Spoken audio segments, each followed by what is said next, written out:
पिछले दिनों हुआ तिरंगे और गणतंत्र दिवस जैसे पवित्र दिन का अपमान बहुत दुर्भाग्यपूर्ण है।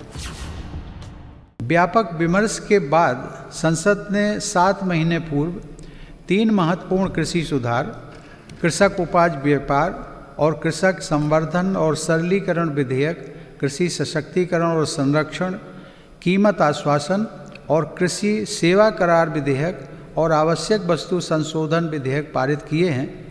इन कृषि सुधारों का सबसे बड़ा लाभ भी 10 करोड़ से अधिक छोटे किसानों को तुरंत मिलना शुरू हुआ।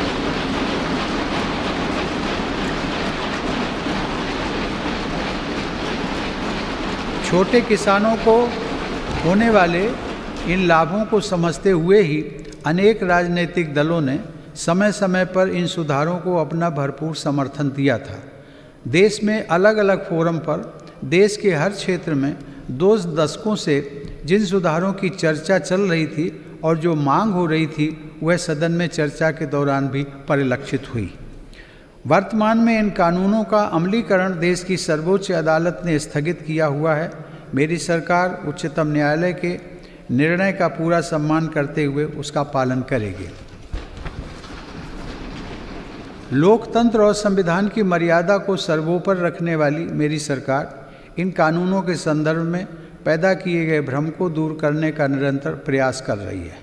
मेरी सरकार ने लोकतंत्र में अभिव्यक्ति की आज़ादी और शांतिपूर्ण आंदोलनों का हमेशा सम्मान किया है, लेकिन पिछले दिनों हुआ तिरंगे और गणतंत्र दिवस जैसे पवित्र दिन का अपमान बहुत दुर्भाग्यपूर्ण है। जो संविधान हमें अभिव्यक्ति की आज़ादी का अधिकार देता है, वही संविधान हमें सिखाता है कि कानून और नियम का भी उतनी ही गंभीरता से पालन करना चाहिए। मेरी सरकार ये स्पष्ट करना चाहती है कि 3 नए कृषि कानून बनने से पहले पुरानी व्यवस्थाओं के तहत जो अधिकार थे तथा जो सुविधाएं थी उनमें कहीं कोई कमी नहीं की गई है, बल्कि इन कृषि सुधारों के जरिए सरकार ने किसानों को नई सुविधाएं उपलब्ध कराने के साथ साथ नए अधिकार भी दिए हैं।